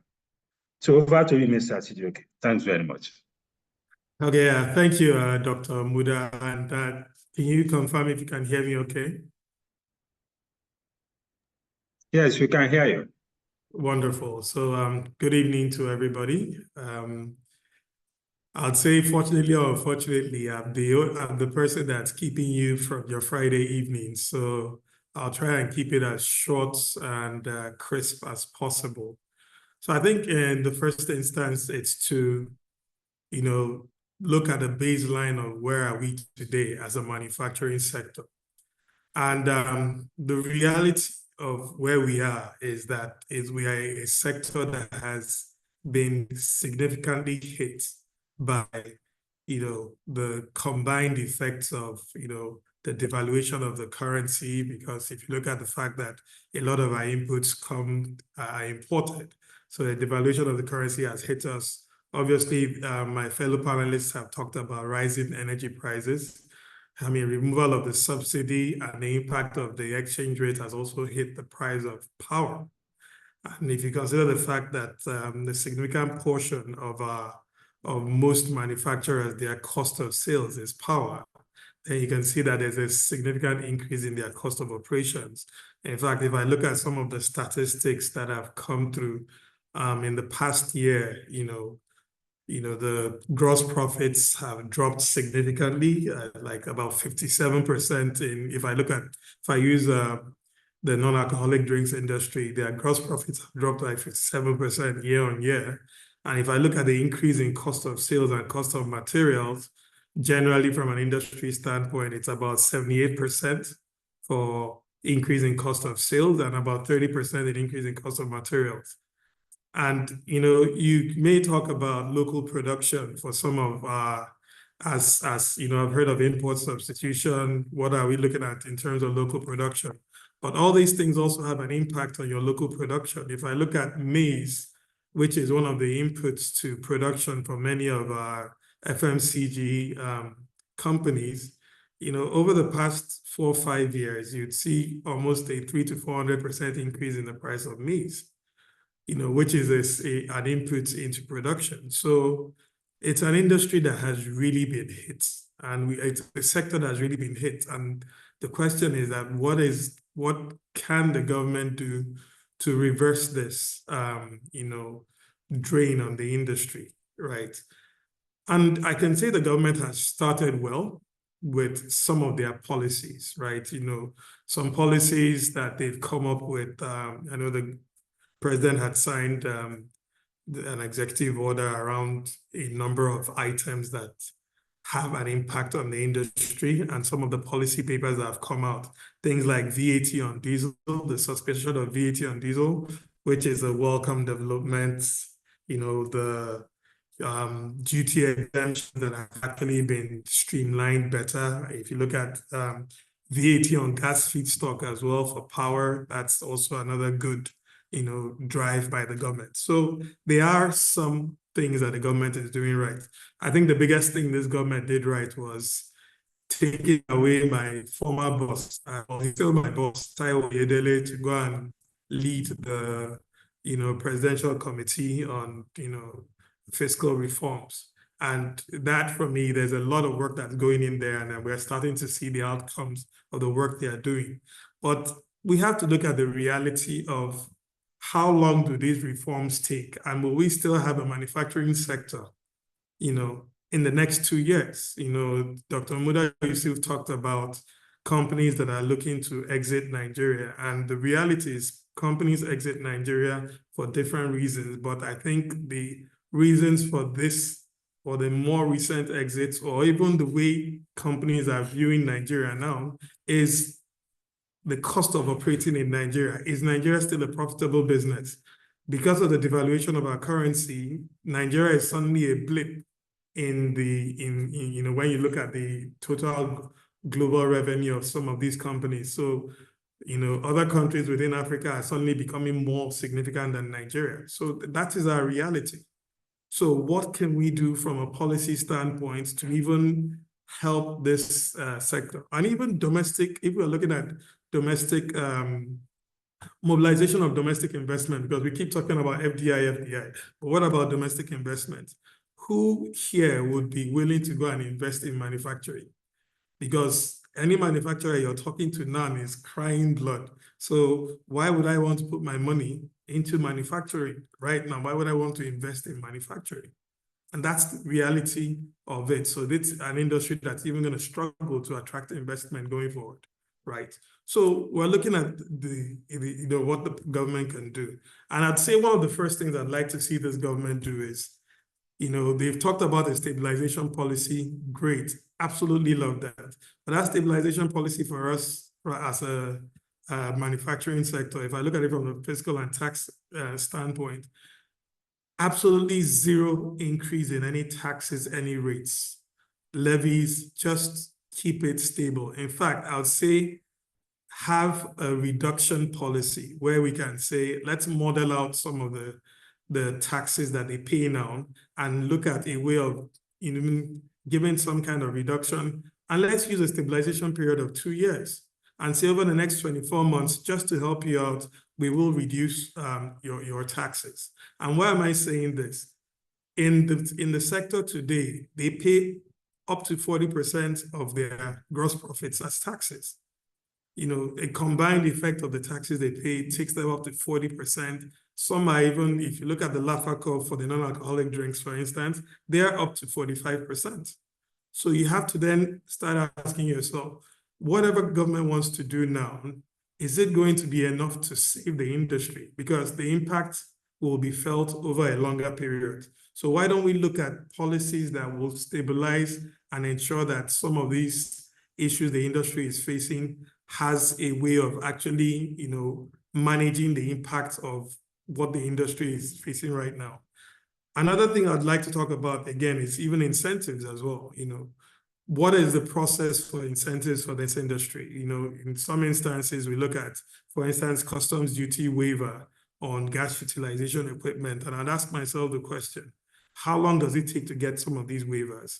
You know, we talk about export expansion grants, and, you know, how long does it take for the companies within this industry to actually access those credits? And you know, we already know about the backlog in the industry itself. So I'd say a non-policy measure for me is that get the processes right. If I want to process an import duty exemption, it shouldn't take me, you know, a long time to process. If I qualify for the export expansion grant and I demonstrate that I've gone through all the processes, I should be able to get it. And government should make a priority for me to get it, right? If I'm looking at some of the things that we're also doing, for instance, I'm able to retain employment at this point in time, shouldn't we have some kind of incentives that would also allow us to say, look, if your costs are rising, but you're still keeping people, you're not laying people off, let's give you an incentive for keeping people in employment going forward.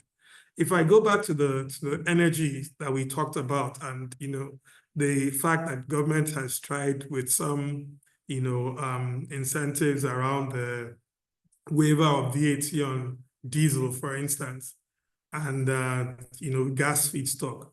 The question is, the cost of that diesel is already high.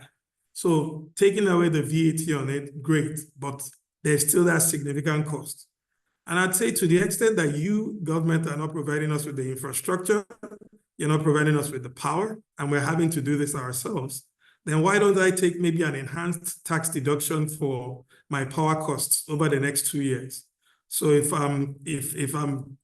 can agree a certain percentage of my power costs and give it an enhanced tax deduction, instead of claiming 100%, I probably can claim maybe 150% over the next 2 years. Because again, these are specific issues that we have to deal with. So while you take away the VAT on the diesel, you haven't taken away the fact that the diesel costs have pretty much tripled over the past few years. And that's a significant impact on us. Another thing which I'd like to kind of look at is also the fact that this sector, because we all have an address, so it's easy. If I want to look for Soromidaya, I know where to find her. Because I know her address. Her work address. It's easy to tax companies that you can see, companies that are compliant. And if we have a revenue issue in terms of not being able to raise sufficient revenue to fund government expenditure, then let's expand the tax net. And let's not tax, compliant manufacturers into submission.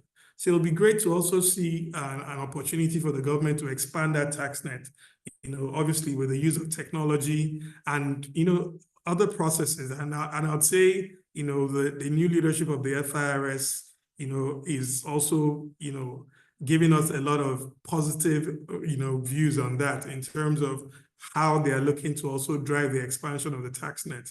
Because if you expand this tax net, at least there's less pressure on government to tax the existing manufacturers. And also, you don't want a point where, I think this is what Taiwo always says, we don't want to tax tax the fruits. No, I take that back. We don't want to tax, the seed itself.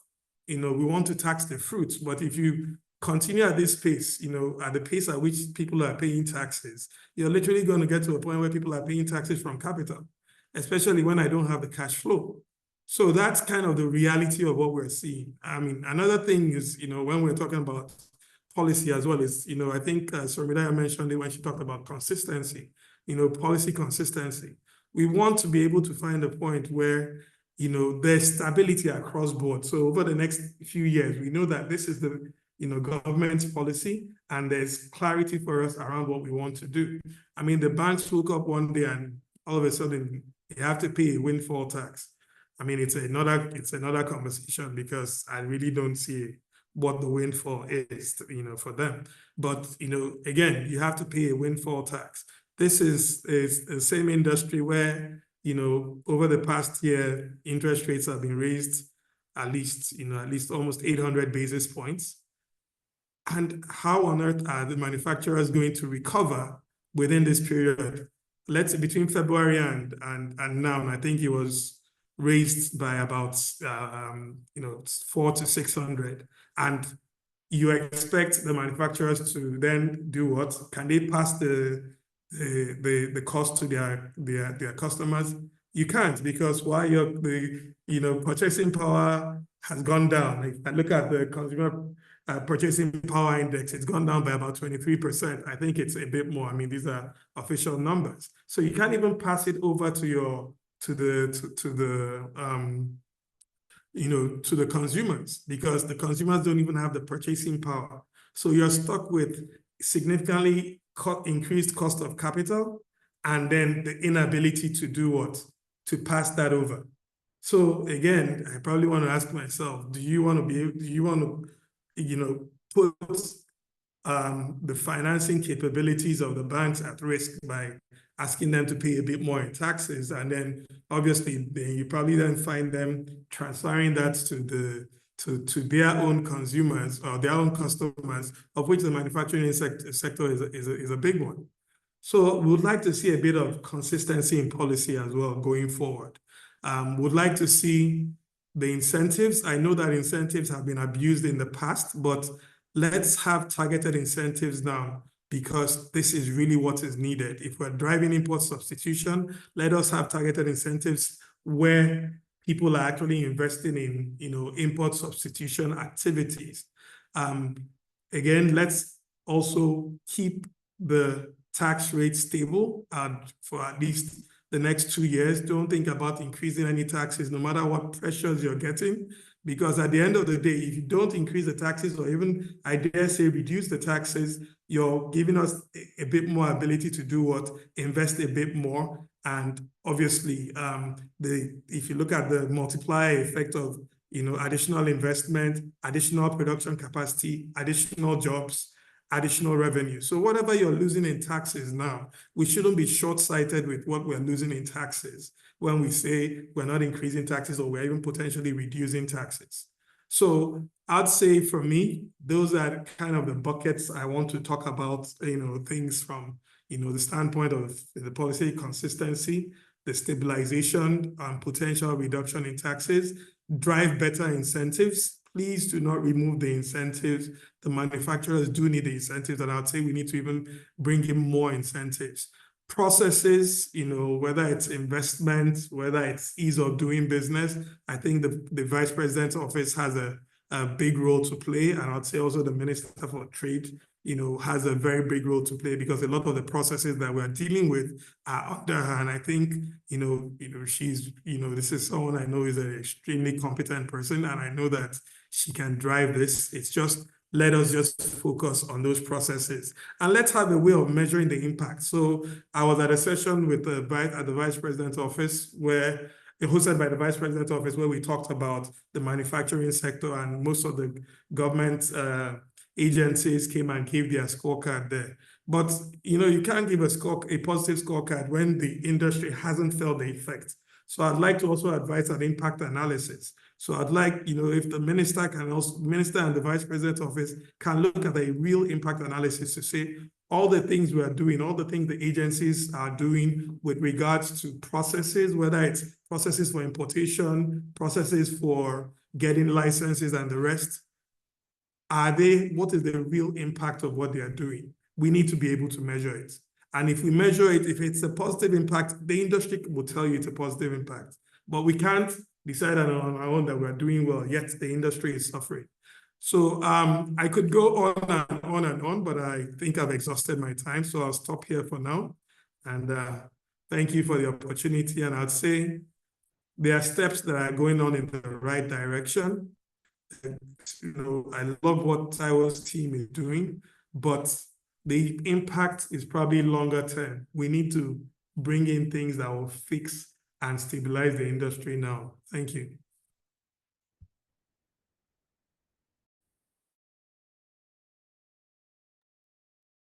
Thank you very much, Mr.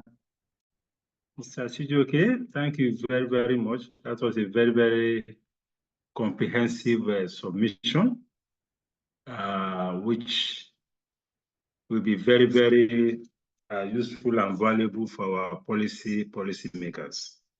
And these are very important content also for our advocacy. So as we progress with our advocacy, these are some of the things that will form the content for advocacy. We really appreciate your submission. So we have had our great presentations from our speakers, our panelists. It's now time for us to go into the Q&A. I've taken note of some questions generally. I don't know whether our panelists have also looked at the Q&A box to be able to also know what they should be responding to. First here, I think Mr. Ayola talked about the issue of protectionism. I say it's not an option, and how then can our manufacturers survive, within the context of African Continental Free Trade Agreement. I think Mr. Chijioke may help us to look at that, because we are saying that, okay, we want to be more liberal, and yet we want to go continental. So how do manufacturers survive under that scenario?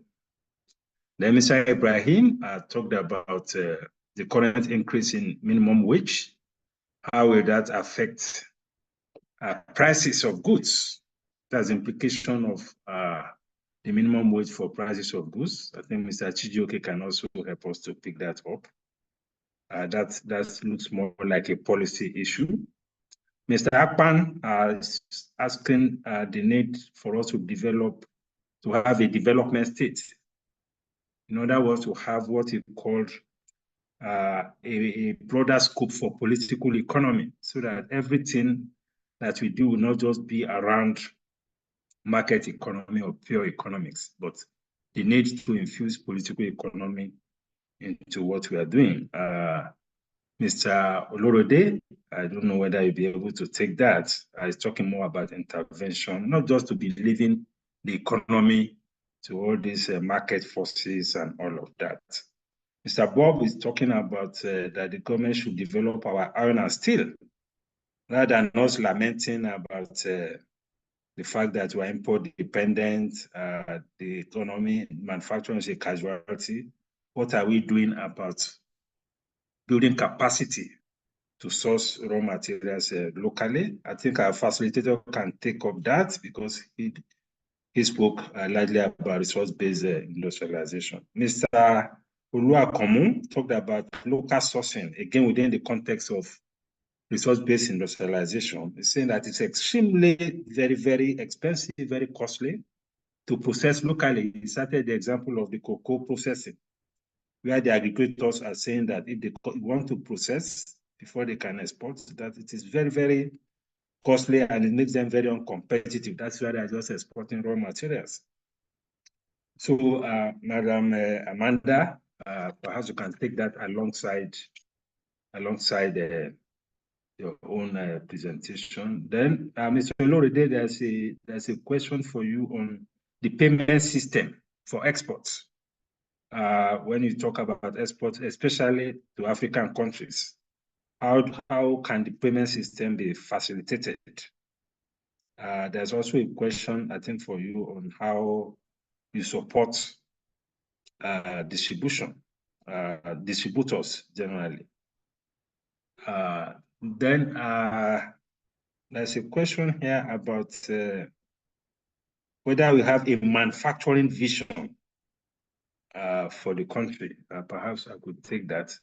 And Mrs. Soromidayo, well, I think you have your fingers in all of this. And we also like to have your perspective on any of these questions, even though no one directly is sent to you, but please, this has to do with FMCG and all of that. So those are the questions that I've been able to pick. And let me quickly invite Mr. Oloride to quickly respond to some of this. Thank you.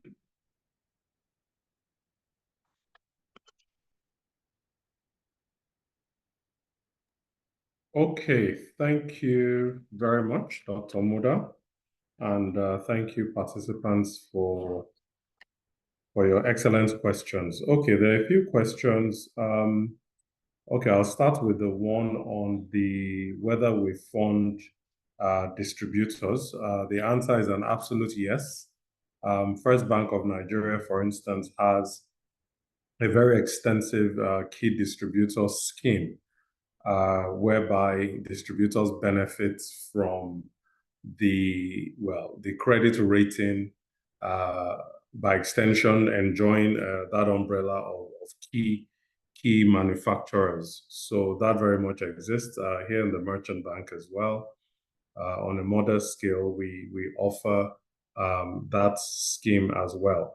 Of course, the point to note here is that the success of such a key distribution scheme rests very much with the manufacturer in terms of how that is structured, because oftentimes as standalone, some of these key distributors maybe don't meet some of the key requirements of credit rating. But of course, it's part of an ecosystem. So it's under that scheme that such distributors would have access to facilities. So the answer to that is yes. And our team here and in First Bank are happy to discuss the scheme, the key distributor scheme, in a bit more detail. There's a question on the African Continental Free Trade area. That has been very much in the works for a number of years now, being championed by the African Union. And the core of it is to see how African countries can trade a bit more freely with each other, remove barriers to trade, solve for currency conversion issues, solve for payment and collection issues. So there are quite a number of work streams under the African Continental Free Trade Area. In addition to taxes, one that has been owned and championed by the central bank, and most of the banks, if not all in Nigeria, participate in it, is the PAPS, which is the Pan-African Payment System Platform. And of course, that is still being finessed. And the idea is that a Nigerian exporter can sell goods, for instance, in Ghana and receive payment in Ghana cedis. And that is now converted to Nigerian Naira for the benefit of the exporter. So these are all highly laudable projects. Of course, you imagine that projects of this scale that involves so many different counterparties, jurisdiction, language, laws, is no easy feat. But I can tell you that a lot of progress has been made in those areas. And I'm sure that very soon, by the end of this year, the central bank and stakeholders will be reporting on the process. On the achievements that have been made. With the PAPS, the intention is for transactions to settle T+1.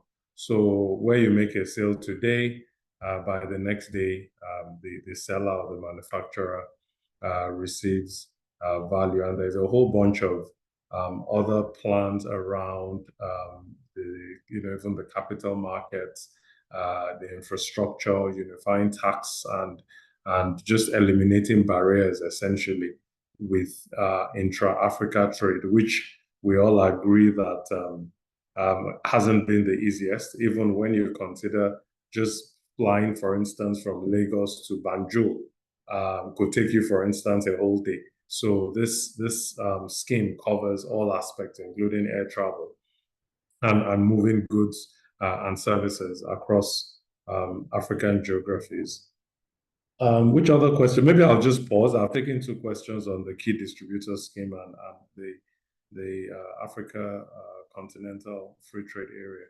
I'll defer now to my other esteemed panelists to also take some of the questions that have been asked. Thank you very much. Yeah, Mr. Chijoke, over to you, please. Thank you, and thank you for the question. I think we talked about protectionism is not much of an option given from AFCFTA. I think most of what I said actually, during my submission is actually, response to your question, because again, what are the things we're trying to do? We need to make our goods competitive within the African market. And obviously, one of the biggest drivers will be costs, right? And also, another big driver is our ability to produce at the quality that, at the export quality, which would obviously be, acceptable across the continent. Another of the things that people have talked about is the potential for Nigeria becoming a dumping ground if we don't get our act right. So, it's for government to take into consideration most of what I've talked about to be able to give them a level playing field with their contemporaries across Africa, the right environment for them to thrive, to be able to manufacture effectively, to be able to invest and expand. And again, I think Folabi touched on it when he talked about, exporting. So you want to drive, the growth of exports within the continent. And how long does it take you to move products from Nigeria out of the country? Do we even have shipping lines that are able to do that? Have people really invested in that space to be able to do that? Or do I have to take my goods to Europe first before I bring it to Africa? So again, what has government incentivized in that space? And then the processes as well. What are the processes for exports? What are the processes for importation as well? Have we gotten that right? Just to make sure that, my path to the market, I create the right path to the market that's at the least cost. And obviously, again, some of those incentives we get from the exports. What is the incentive for me to really bring this money back into the country? And let's make sure that I'm able to get whatever export incentives that the government has put in play. So I think for me, it's an existential risk for us to be able to compete, at that AFCFTA level. So again, policies, processes, and what we're doing to ensure that our goods remain competitive. And then I think the other question you talked about was increase in minimum wage and how can affect the price of goods and services, right? And that's it. I mean, if, again, we look at, the government's pronouncements, but we also look at how the sector has to react to it. And with or without minimum wage increase, the sector has had to also react to, cost of living adjustments for their employees. And that's the reality of the fact that, you do have to then start considering, your remuneration policy. And a lot of them, many of them have come to us to talk about remuneration policies. How can they actually drive their remuneration policies to be reactive to what is happening in the country? And, so the increase in the minimum wage could have an impact because obviously people will be looking at it both from the private sector to say, well, if in the public sector, the minimum wage is at this level, then what will be the impact on the private sector? Any increase in costs will drive an increase in cost of production. Labor is a factor of production. If there's an increase cost of production. Unfortunately, the manufacturers are not able to immediately pass that on to the consumers. And that would be the biggest side of the issue. If costs are going up and I cannot immediately pass it on to the consumers because, one, the consumers don't even have the purchasing power to be able to take on a significant increase in costs. So I'm going to have to take my margins down and literally maintain a price that still gives me market share. So step in the right direction in the sense that, we need to have an increased minimum wage because right now the minimum wage is not reflective of the reality. We need to look at how would that be funded, but I also do like some of the proposals, and I'm hoping that one of the proposals that will come through is around what are you going to tax? You'd have to also then move the tax rate and also the threshold so that when you do this minimum wage increase, at least there's a reduction there's an expansion of the threshold with regards to, the minimum tax threshold so that at least people get a combined effect of an increased minimum wage and exemption from taxes. I think those are the two that I was meant to take on. Thank you very much. Mrs. Oromidayo, do you have any perspective to share on any of those questions? No. I'm very much aligned, especially to what Chijioke is saying. Chijioke, as you were talking, I think we need to do some kind of exercise in terms of getting people to understand what competitiveness really means, because competitiveness actually means that where local manufacturers get to the point where they're able to compete, you understand, globally, right? And it takes a whole lot of things. When we have protectionist policies, what happens is that what we've seen, so let me speak experientially. What we've seen is oftentimes substandard and lower than, global quality required goods that we're unable to, export or find export markets with, because what happens is that when you're not competing with others, you're not able to raise the bar in terms of, the quality and the standards of the goods that you have. So we've had a lot of problems with that. What we've seen when you then have competitiveness, when you have what is supposed to happen is when you have, imports coming, you raise the bar with your goods that are being manufactured locally. And then the government also has to help to crush the cost of production, right? And so that we can compete favorably. So I'll just sort of like make some requests, Dr. Muda, so I keep quiet. I don't have anything else to say at this point in time. There are three things that I wanted to say before Lumon comes in that we've talked on, and I want it to be put down in terms of the outcomes from this dialogue. And one is policy inconsistency. So we all spoke about this. The tone at the top is very progressive in nature. We need the entire administration, regulatory agencies at the state level, at the local government level, to also begin to think about how do we get the economy back on track in terms of their regulations, the management of regulatory landscape, and their consistency in terms of the body language and the policies. Stabilization of the industry. We cannot move without stabilizing the industry. We have to stabilize now. And I really liked what Chijioke was saying in terms of taxation. This is not the time to start thinking revenue generation from those who are already compliant, taxing companies for one reason or the other. We need to stabilize. So that stabilization plan must be implemented, right, in totality.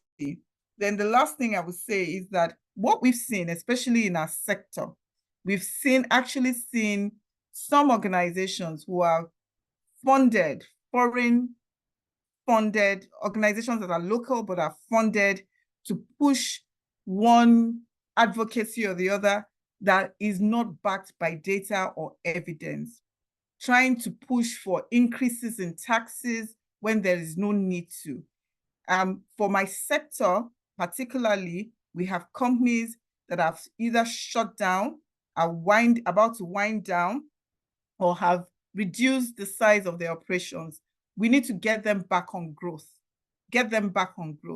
So importing foreign ideas that are not suited to us or do not take into consideration data that is here, the peculiarity of our environment, will harm us more than it will do us any good. Thank you very much. Thank you very much. We appreciate all our panelists for their time and for the high quality of their presentations.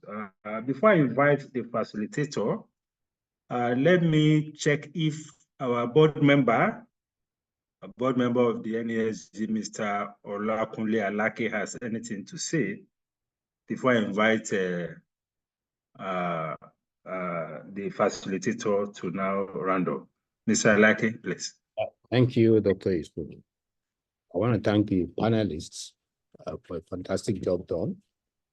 We've had a number of questions, and I think we will take it from here, make some further notes, and kind of put this together for the main summit. But one area I think we might want to explore, even though I know Taiwo Italy is working on the tax areas. But one of the things that I discussed very recently with the chairman of FIRS is the issue of trying to redirect our focus on consumption tax rather than the direct tax, which is quite considered to be high anyway. If they can drop that and then focus on consumption tax, because right now, the cost of administration in terms to collect tax, audit, do all that, I think the PwC guy knows exactly what I'm talking about, is enormous. As a country, we don't have the resources, we don't have the manpower to effectively do that. So what you then get is that the same set of people are audited, they are harassed, they're the same people that they know can pay the tax, and they're visible, like you rightly said. So I think that's one area we might want to delve into and see how we can improve on tax collection. Tax collection should be easy. The taxpayer should find it very convenient to pay tax without necessarily being harassed. So I think what is important is for us to look at that policy area and see whether we can put some meat to what we discussed earlier. So once again, I think I want to thank the co-chair, the members of NESG, facilitator, and the panelists. So thank you very much for your participation. Thank you. Thank you very much, sir. Over to you, facilitator, Madam Amanda, over to you. So before I close, I'll just respond to two questions, but I'll kind of merge them into one. So there's a question about, someone wrote about cocoa moving up the value chain, that when they try to process some process, when they try to process cocoa locally, it's they become uncompetitive. It's costly, so they rather export it as export it and process it in the country.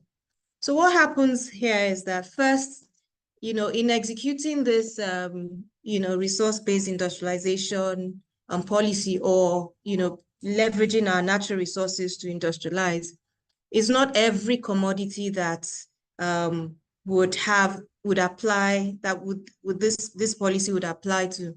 We would first, as a nation, have to decide which, or as a government also, decide which commodities in the oil sector, oil and gas sector, those ones are obvious, in the agricultural sector, in the mining sector, even in the forestry sector, which of those commodities are critical or are strategic to Nigeria's industrialization.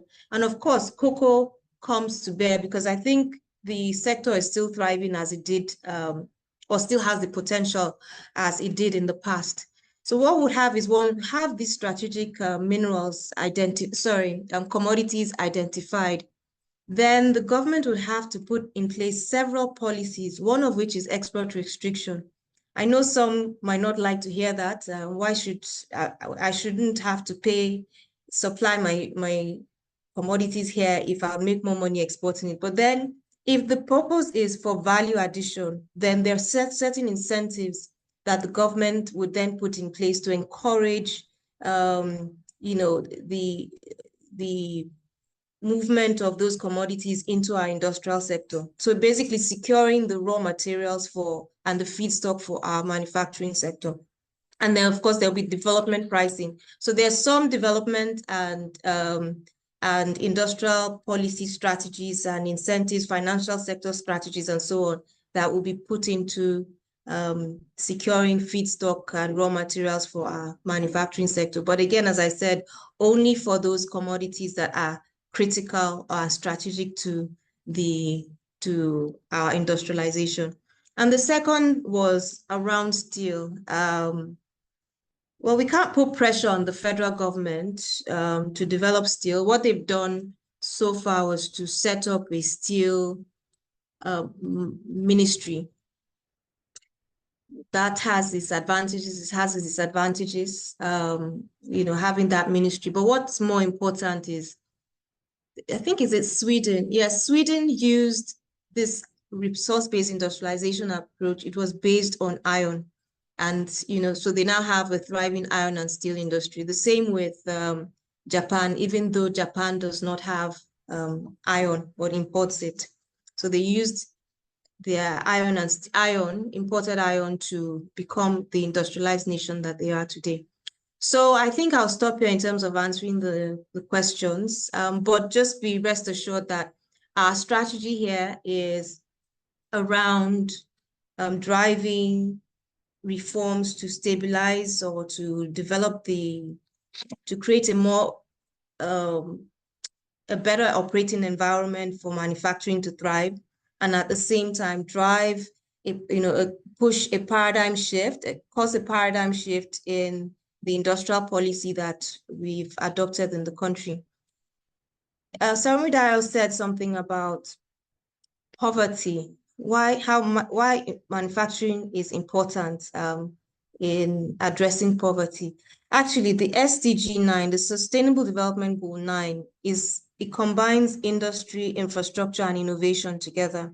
So when we talk about the RBI, it's all encompassed in this SDG 9.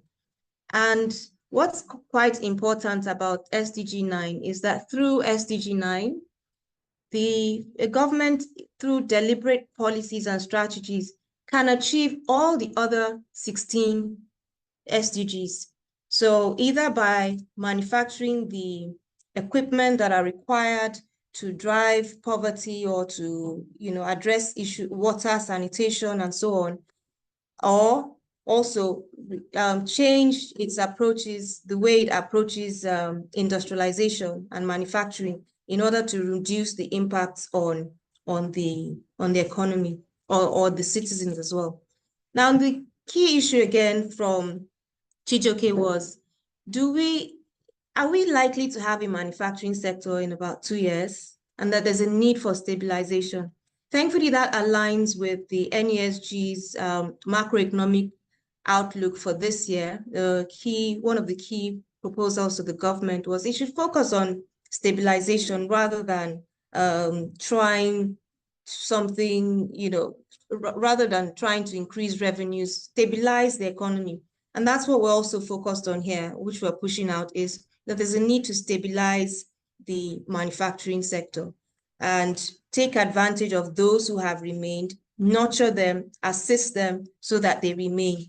And then also I like the comments from Mr. Afolabi that there's a need also for the manufacturing sector to make some adjustments, not being mindful of the fact that if they shut down their operations, there's a ripple effect on employment and, people's well-being and livelihood, but there are innovative strategies that they could take to make these adjustments. So I'd just like to also assure everyone that this conversation does not end here. We will be collating all these comments and taking them to the summit. We're really focused on the government and the citizens understanding why the manufacturing sector is important. It is critical for driving economic growth. As I said earlier, it is critical for achieving all the 16 SDGs, including the one focused on industrialization.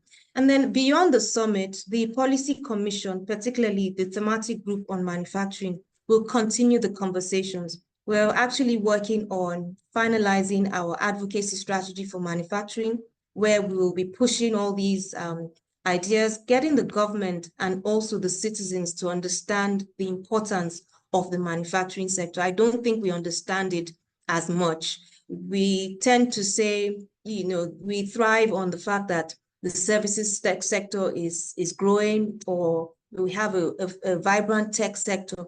But we don't realize that if we have a vibrant manufacturing sector, that will drive technology, innovation, and services. So it would expand all these other sectors that are already growing, though they're all struggling in some ways, but these new growth sectors as well as the manufacturing sector. So I'd just like to thank everyone. We would like you to please join us in the thematic group. We need more hands, we need more ideas, and let's work together to improve the operating environment for manufacturing.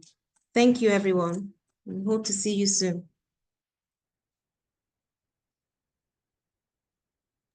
Thank you. We're done. Thank you too. Thank you, our panelists. Thank you, everyone. Thank you. Bye. Have a good evening, everyone. Bye-bye. Thank you. Thank you. Have a wonderful weekend. Thank you. Thank Bye. you. Thank you.